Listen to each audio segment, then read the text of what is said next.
नमस्कार दोस्तों। आपका स्वागत करता हूं आप ही के यूट्यूब चैनल में। वीडियो को स्टार्ट करने से पहले आप सभी से रिक्वेस्ट करूंगा, अगर अभी तक आपने चैनल को सब्सक्राइब नहीं किया है तो request to all of you, please channel को सब्सक्राइब कीजिए। वीडियो को लाइक कीजिए एंड शेयर कीजिए एज मच एज पॉसिबल, ताकि ज़्यादा से ज़्यादा लोगों तक ये वीडियो पहुंच सके। तो चलिए स्टार्ट करते हैं। जहाँ पे देखिए आज हम लोग डिस्कशन करेंगे अबाउट अलकार्गो लॉजिस्टिक शेयर के बारे में, जहाँ पे देखिए बहुत सारे इवेंट यहाँ पर ऑलरेडी हो चुका है। यहाँ पर मर्जर डीमर्जर सभी इवेंट यहाँ पर कंप्लीट हो चुका है। एंड अब जो रहता है इंपॉर्टेंट अपडेट कंपनी की तरफ से Q2 रिजल्ट को लेकर के आ चुका, तो यानी कंपनी ने रिजल्ट अनाउंस कर दिया है। तो चेक करेंगे रिजल्ट कैसा है, साथ साथ मर्जर एंड डीमर्जर यहाँ पर कंप्लीट हो जाएगा तो आपको कितना शेयर्स मिलेगा, साथ ही साथ कब तक अलॉटमेंट हो सकता है, कॉस्ट ऑफ एक्विजिशन वगैरह सब कुछ यहाँ पर डिटेल में चेक करेंगे। यानी डीमर्जर एंड मर्जर इवेंट को हम लोग भी आगे चेक करने वाले हैं। तब आगे बढ़ते हैं। सबसे पहले जो बताना चाहूंगा, merger demerger and delisting process complete हो चुका है। अब कंपनी की तरफ से रिजल्ट का अनाउंसमेंट हुआ है। रिजल्ट को चेक करेंगे, देखिए रिजल्ट आपके सामने में है। ये कंपनी का लेटेस्ट रिजल्ट हो गया, ये कंपनी का लास्ट ईयर का रिजल्ट हो गया, ये आपका प्रीवियस क्वार्टर का रिजल्ट है। सबसे पहले अगर चेक करेंगे कंपनी का टोटल इनकम कितना आया है, तो देखिए टोटल इनकम 550 का यहाँ पर देखने को मिल रहा है। देख सकते हैं 550 का अभी, लास्ट ईयर था 489 का। साल दर साल में चेक कीजिएगा तो 12% 12% का उछाल है। क्वार्टरली बेसिस में 496 से बढ़कर के 550 देखने को मिला, यानी कि 10% का उछाल देखने को मिल रहा है। तो इनकम के टर्म्स में कंपनी का परफॉर्मेंस ठीक ठाक सा अच्छा देखने को मिल रहा है। अब देखिए इस इनकम को जनरेट करने में कितना खर्च, एक्सपेंस कितना है, तो एक्सपेंस को चेक किया जाए तो एक्सपेंस बहुत ज़्यादा बढ़ा है। 553 का देख सकते हैं, 553 का लास्ट ईयर था, 508 का देख सकते हैं। तो एक्सपेंस बहुत ज़्यादा बढ़ा है साल दर साल में। एंड क्वार्टरली बेसिस 520 से बढ़कर के 553 देख सकते हैं। तो खर्च बहुत ज़्यादा बढ़कर आ रहा है। अब इसमें एक्सपेंस में चेक कीजिएगा तो यहाँ पर ऑपरेटिंग एक्सपेंस कंपनी का 383 का हाईएस्ट यहाँ पर देखने को मिला। तो ऑपरेटिंग एक्सपेंस कंपनी का बढ़ने के कारण कंपनी का एक्सपेंस यानी खर्च बढ़ा है। इनकम और एक्सपेंस को माइनस कीजिए तो कंपनी की देखिए प्रॉफिट में नहीं है, बिकॉज कंपनी ने कमाया कम और यहाँ पर खर्च ज़्यादा किया है। तो देखिए लॉस कितना है, 3 करोड़ का, 3 करोड़ का यहाँ पर लॉस देखने को मिल रहा है। लास्ट ईयर कंपनी का लॉस 19 करोड़ का था, तो लॉस को चेक कीजिएगा तो लॉस यहाँ पर घट रहा है। ये चीज़ यहाँ पर अच्छी देखने को मिल रही है। एंड प्रीवियस क्वार्टर से चेक कीजिएगा तो 24 करोड़ के लॉस से कंपनी का लॉस 3 करोड़ का यहाँ पर देखने को मिला है। तो कंपनी का लॉस घट रहा है, ये अच्छा देखने को मिल रहा है।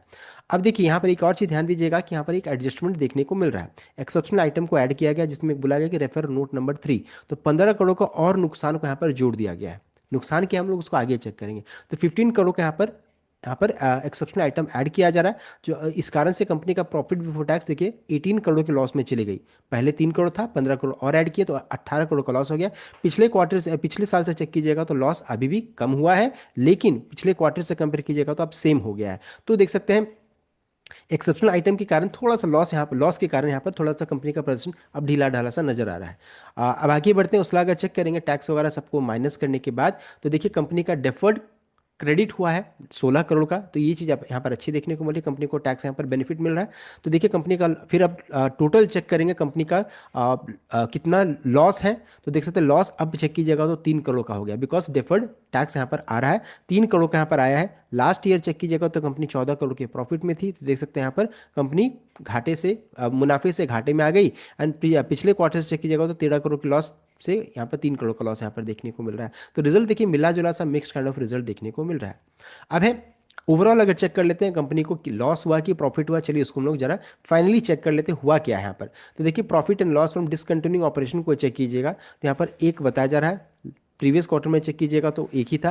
एंड लास्ट ईयर अगर प्रीवियस ईयर में चेक कीजिएगा तो जीरो यहाँ पर देखने को मिल रहा है, देख सकते हैं। तो यहाँ पर देखिए कुछ अभी हुआ नहीं है, एकदम फ्लैट सा प्रदर्शन यहाँ पर देखने को मिल रहा है। ईपीएस को चेक करेंगे तो ईपीएस 0.01 का भी है, जो कि पॉजिटिव साइड में। पिछले बार कितना था तो 0.01 है। एंड लास्ट ईयर कितना था तो इतना ही था, देख सकते जीरो है। अगर ईपीएस अगर डायल्यूटेड इस फॉर्म में चेक करेंगे तो देखिए नेगेटिव में है ईपीएस। लास्ट ईयर का ईपीएस चेक कीजिएगा तो पॉजिटिव था, तो पॉजिटिव से नेगेटिव में हो गया। एंड प्रीवियस क्वार्टर चेक किया तो ईपीएस में हल्का सा सुधार है। तो रिजल्ट देखिए मिला जुला सा मिक्स काइंड ऑफ रिजल्ट है। रेवेन्यू के टर्म्स में चेक कीजिएगा, सेल्स के टर्म में चेक कीजिएगा तो परफॉर्मेंस यहाँ पर ठीक ठाक सा शानदार सा प्रदर्शन देखने को मिल रहा है। ईयरली बेसिस में 12% का उछाल, क्वार्टरली बेसिस में 10% का उछाल। एंड प्रॉफिट में चेक कीजिएगा तो because of adjustment exceptional item company का रिजल्ट मिला जुला सा मिक्स काइंड ऑफ हो गया है। तो सब कुछ डिपेंड करेगा मार्केट के मूड माहौल के ऊपर में, ये हो गया। अब आगे बढ़ते हैं। या अभी हम लोगों ने चेक किया एक्सेप्शनल आइटम क्या है। तो देखिए एक्सेप्शनल आइटम को चेक करेंगे तो यहाँ पर देखिए, अरे उन्होंने बोला था रेफर नोट नंबर 3। देखिए यहाँ पर बताया जा रहा है कॉम्पोजिट स्कीम कॉस्ट, जो अभी डिमर्जर मर्जर इवेंट हुआ है, इस कारण से ये एक्सेप्शनल आइटम यानी 15 करोड़ का जो नुकसान जो रहता है उसको ऐड किया गया, देख सकते हैं। तो कॉम्पोजिट स्कीम ऑफ कॉस्ट ये यहाँ पर है, उसको ऐड करके कंपनी का रिजल्ट यहाँ पर नेगेटिव हुआ। अदरवाइज कंपनी का रिजल्ट ठीक ठाक सा नजर आता है पूरा। आप देखिए यहाँ पर छोटा छोटा बहुत छोटा लिखा हुआ है, उसको यहाँ पर रीड आउट कर सकते हैं। फिर भी अब है चलिए अब ये हम लोगों ने रिजल्ट को चेक कर लिया, रिजल्ट तो मिला जुला सा। अब है डिमर्जर एंड मर्जर इवेंट को जरा हम लोग समझ लेते हैं, जो इसमें निवेशक है उनके लिए खासकर ज़्यादा इंपॉर्टेंट है। तो बताना चाहूँगा यहाँ पर सबसे पहला चीज़, यहाँ पर demerger merger event delisting process सब कुछ यहाँ पर हुआ है। जो भी अल कार्गो लॉजिस्टिक के शेयर जिन्होंने रिकॉर्ड डेट तक शेयर को रखा होगा, उन्हें एक शेयर, अगर आपने एक शेयर अल्कार्गो लॉजिस्टिक का रखा है तो एक शेयर आपको अल्कार्गो ग्लोबल का आपको मिलेगा। एक शेयर अल्कार्गो लॉजिस्टिक का है तो एक शेयर आपको अल्कार्गो ग्लोबल का मिलेगा, बिकॉज डिमर्जर का रेशियो 1:1 का है यहाँ पर है। साथ साथ यहाँ पर मर्जर हो रहा है, तो गति जो कंपनी अब तो एग्जिस्ट नहीं कर रही है, तो गायब हो गया आपके अकाउंट से। तो अगर आपने 10 शेयर अल्कार्गो गति का रिकॉर्ड तक होल्ड करके रखा होगा तो 63 शेयर आपको अल्कार्गो लॉजिस्टिक का आपको मिलेगा। तो ये हो गया आपका मर्जर का रेशियो। अब इंपॉर्टेंट हो जाता है कि रिकॉर्डेड क्या है। तो रिकॉर्डेड पहले कंपनी ने कुछ और बताया था, बाद में फिर उसको उन्होंने रिवाइज किया, उसको चेंज किया। जो रिकॉर्डेड था वो देखिए 12 नवंबर 12 नवंबर 2025 का फिक्स किया गया, देख सकते हैं 12 नवंबर का। यानी कि जो भी 11 नवंबर तक इस शेयर को खरीद करके रिकॉर्डेड 12 नंबर तक रखे होंगे वही इस इवेंट के लिए एलिजिबल होंगे। अगर आपने 12 नवंबर 12 नंबर को शेयर को खरीदा होगा तो आप इस इवेंट के लिए एलिजिबल नहीं होंगे। तो ये हो गया important date and eligibility date.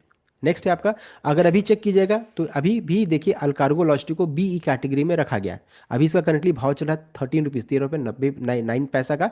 B category में इसका मतलब है इस पे इंट्राडे ट्रेड्स अलाउड नहीं है, देख सकते हैं। तो ये ट्रेड टू ट्रेड कैटेगरी में करंटली ट्रेड कर रही है, देख सकते हैं intraday trades are not allowed, देख सकते हैं। तो इस कारण से आप इसमें सेम दिन में शेयर को, यानी जैसे आज मान लीजिए मार्केट खुला रहता तो आज ही के दिन में अगर मैं खरीदता तो आज ही के दिन में इसको बेच नहीं पाता। तो इंट्राडेट्स अलाउड नहीं है, इसलिए नॉर्मल ट्रेडर्स इस शेयर से दूरी बनाए रखते हैं। तो इस ट्रेड टू ट्रेड कैटेगरी में अभी ट्रेड कर रही है। नेक्स्ट है, जो भी इस शेयर में पहले से निवेशित होंगे उनको अच्छा खासा नुकसान दिख रहा होगा, उनको लग रहा होगा पूरा मेरा इन्वेस्टमेंट खत्म हो गया, डूब गया। लेकिन देखिए उसको देख करके डरिएगा नहीं, उसके पीछे रीजन क्या है कि देखिए डिराइव्ड वैल्यू अगर आप निकालिएगा कंपनी का, तो अल कार्गो ग्लोबल का, यानी कि जो कंपनी का शेयर आपको मिलेगा अल्कार्गो ग्लोबल का भाव को अगर निकालते हैं डिराइव्ड वैल्यू, यानी कि देखिए डिमर्जर से पहले अल्कार्गो लॉजिस्टिक का भाव ये हुआ करता था 33 रुपीज़ 90 पैसा का। डिमर्जर से एक दिन पहले की बात हो रही है। एंड जिस दिन डिमर्जर कंप्लीट हुआ, जिसे 10 बजे के अराउंड में जो भाव निकल कर आया अल्कार्गो लॉजिस्टिक का, वो था 10 रुपये 60 पैसा, 10 रुपये 60 पैसा। इसके अनुसार अगर चेक कीजिएगा तो इसका डिराइड वैल्यू 23 रुपीज़ 30 पैसा का किसका निकल कर आ रहा है, अल्कार्गो ग्लोबल जो अभी शेयर अभी आया नहीं आपके अकाउंट में, इसका भाव निकल कर आ रहा है 23 रुपीज़ 30 पैसा का। यानी कि अगर अल्कार्गो ग्लोबल जो शेयर आपके अकाउंट में अभी तक नहीं आया, जब अलॉटमेंट होगा, जब इसका भाव निकल कर आएगा, अगर मान लीजिए इसका लिस्टिंग 23 रुपीज़ 30 पैसा के ऊपर होता है तब आप प्रॉफिट में हैं। अगर मान लीजिए इसके नीचे 23 रुपीज़ 30 पैसा के नीचे में होता है तब आप लॉस में चले जाइएगा। तो ये यहाँ पर इंपॉर्टेंट है। तो इसके ऊपर में लिस्टिंग होने से आप प्रॉफिट में रहिएगा, तो इस चीज़ को ध्यान दीजिएगा। अभी आप नुकसान में नहीं है, सब कुछ डिपेंड करेगा कैसा लिस्टिंग होता है अल्कार्गो ग्लोबल का, उसके ऊपर सब कुछ डिपेंडेंट रहेगा। साथ ही साथ अभी लिस्टिंग कब तक होगा, तो देखिए 45 से 60 डेज का पूरा समय लग सकता है ये लिस्टिंग प्रोसेस को कंप्लीट होने में, बिकॉज बहुत सारे रेगुलेटरी अप्रूवल लेने की जरूरत पड़ती है। सो 10 रुपये 60 पैसा का अगर भाव को आप चेक कर सकते हैं, ये आपका अल्कार्गो लॉजिस्टिक है, 23 रुपीज़ 30 पैसा आपका भाव निकल कर आ रहा है अल्कार्गो ग्लोबल का। तो सब कुछ लिस्टिंग के ऊपर डिपेंड करेगा। अब आगे बढ़ते हैं। साथ ही साथ अब इंपॉर्टेंट हो जाता है अल्कार्गो गति के शेयर, जो कि कंपनी अब एग्जिस्ट नहीं कर रही है, आपके डीमैट अकाउंट से शेयर गायब हो गया है। तो देखिए आपको कहीं से अभी तक तो नुकसान नहीं हो रहा है। अगर चेक कीजिएगा जिस दिन लिस्टिंग से पहले एक दिन पहले का भाव अल्कार्गो गति का भाव हुआ करता था 66 रुपये 66 रुपये का था। कंपनी ने मर्जर का रेशियो डिक्लेयर किया कि अगर आप 10 शेयर अल्कार्गो गति का है तो 63 शेयर्स आपको अल्कार्गो लॉजिस्टिक आपको मिलेगा। ये आपका मर्जर का रेशियो है। ये शेयर अभी तक आपके अकाउंट में आया नहीं अल्कार्गो लॉजिस्टिक, इसलिए आपको लग रहा है कि आपका पूरा पैसा डूब चुका है, लेकिन ऐसा हुआ नहीं, बिकॉज आपको अल्कार्गो लॉजिस्टिक का तो शेयर मिलेगा ही। अब देखिए कैलकुलेशन को चेक कीजिए, 10 शेयर अगर आपके पास अल्कार्गो गति का है, आपने रखा है 66 रुपीज़ के भाव में, मान लीजिए आपने रखा, तो आपको इन्वेस्टमेंट कितना लगा 660 रुपये का, 660 रुपीज़ का। अभी है कि कंपनी, जैसे मान लीजिए अभी आपको कंपनी शेयर इशू करती है, इसका भाव को मैं चेंज कर रहा हूँ 13 रुपीज़ 10 पैसा का हो गया है यहाँ पर, इससे मल्टीप्लाई कीजिएगा, इसको हटा दीजिए, इससे मल्टीप्लाई, तो 13 रुपीज़ 10 पैसा को, क्योंकि आपको 10 शेयर अगर आपने अल्कार्गो गति का रखा तो 63 शेयर आपको अल्कार्गो लॉजिस्टिक का मिलेगा। तो यहाँ पर प्राइस को चेंज कर दिए, 13 रुपीज़ 10 पैसा को 63 शेयर से अल्कार्गो लॉजिस्टिक से मल्टीप्लाई कीजिएगा तो 825 रुपये 25 रुपीज़ 30 पैसा निकल कर आ रहा है। यानी कि आपको कहीं भी नुकसान नहीं हो रहा। माइनस कीजिएगा, देखिए 25 माइनस 660 कीजिएगा, देखिए आप प्रॉफिट में है। तो इसको देख करके डरने का नहीं कि नहीं मेरा शेयर गायब हो गया, मैं नुकसान में हूं। जैसे शेयर आएगा तब आप सब कुछ नॉर्मल हो जाएगा। बस है कि आपको देखिए 10 रुपये 10 जो हम लोगों ने चेक किया अल्कार्गो लॉजिस्टिक, उससे नीचे लिस्टिंग नहीं होना, आपके तब तक वो गिर नहीं जाना चाहिए रिजल्ट के कारण। तो अभी तो आप प्रॉफिट में, इस चीज़ को ध्यान दीजिएगा। तो ये हो गया अल्कार्गो गति के बारे में। अब सबसे इंपॉर्टेंट क्वेश्चन ये हो जाता है कि शेयर कब तक आपको अलॉटमेंट किया जाएगा। तो देखिए डिमर्जर का तो ऑलरेडी कंप्लीट हो चुका है, हम लोगों ने चेक किया 12 तारीख को कंप्लीट हुआ है। अभी देखिए अलॉटमेंट होते होते मोस्ट ऑफ चांसेस है, क्योंकि रिजल्ट अब आ चुका है, तो हो सकता है कि 1 वीक के अंतराल में कभी भी कंपनी शेयर अलॉटमेंट कर दे। अलॉटमेंट यानी अल कार्गो लॉजिस्टिक का शेयर गति के शेयर होल्डर को मिल जाना चाहिए। दूसरा चीज है, जो भी अल कार्गो लॉजिस्टिक के शेयर होल्डर हैं उन्हें अल कार्गो ग्लोबल का शेयर आपको अलॉटमेंट हो जाना चाहिए। तो एक सप्ताह का समय लगता है अलॉटमेंट होने में। लेकिन ये भी बताना चाहूंगा, अलॉटमेंट का मतलब ये नहीं होता ना कि उसमें ट्रेडिंग स्टार्ट हो जाता है। ट्रेडिंग स्टार्ट होते होते टाइम लगता है, साथ ही साथ उसी बीच में कंपनी कॉस्ट ऑफ एक्विजिशन का अनाउंसमेंट करेगी। इसका मतलब ये है कि जो भी, मान लीजिए आपने 1 लाख रुपए शेयर अलकार्गो लॉजिस्टिक में इन्वेस्ट करके रखा है, तो कंपनी अनाउंसमेंट करेगी, हो सकता है अनाउंसमेंट कर दे कि 60% पैसा, 1 लाख का 60% चला जाए अलकार्गो लॉजिस्टिक के पास एंड 40% चला जाए अलकार्गो ग्लोबल के पास। तो इस तरीके से आपका जो निवेश है 1 लाख, वो दो हिस्सों में इस तरीके से बटेगी। इस कारण से आपका बाई प्राइस यानी कॉस्ट प्राइस अलकार्गो लॉजिस्टिक का भी चेंज करेगा, या फिर बाई प्राइस जिसे बोलते हैं वो भी चेंज कर जाएगा। तो इस चीज़ को ध्यान दीजिएगा। अपना जो भी आपने अलकार्गो लॉजिस्टिक का शेयर का जो भाव, पहले जिस भाव में आपने खरीदा था, उसको कहीं नोट करके रख लीजिए कि आपने किस भाव में से खरीदा, बिकॉज वो चेंज करेगा जैसे ही company cost of acquisition announcement करेगी। तो ये भी अपडेट आना बाकी है कंपनी की तरफ से, क्या कॉस्ट ऑफ एक्विजिशन होगा। अगर आप इस शेयर में निवेशित हैं, अगर आपको कोई मेल अगर कॉस्ट ऑफ एक्विजिशन को लेकर के आया है, तो प्लीज़ मुझे कमेंट कीजिए क्या कंपनी ने अपडेट किया, बिकॉज मैं निवेशित नहीं हूं तो मेरे पास कोई अपडेट नहीं आ रहा और डिस्क्लोजर अभी तक कंपनी का आया नहीं है। अगर कोई ऐसा अपडेट आया है कॉस्ट ऑफ एक्विजिशन को लेकर के, तो प्लीज़ अपडेट कीजिए, बिकॉज उसके अनुसार हम लोग कैलकुलेट करेंगे कि आपका खरीद प्राइस, बाई प्राइस क्या रहेगा, बिकॉज ये चेंज करेगा। तब असली पता चलेगा कि क्या वैल्यूएशन है, या फिर क्या अभी इस शेयर को एवरेज करना सही रहेगा, गलत रहेगा, क्या रहेगा, तो उससे डिसाइड किया जाएगा। तो ये हम लोगों ने देखिए पूरा डिटेल वे में चेक कर लिया अबाउट अलकार्गो गति, Allcargo logistic and Allcargo global के बारे में, डीमर्जर एंड रिजल्ट सब कुछ हम लोगों ने चेक कर लिया। ये था कंप्लीट अपडेट। आई होप आपको लाइक कीजिए, शेयर कीजिएगा, चैनल को सब्सक्राइब कीजिएगा। Thank you.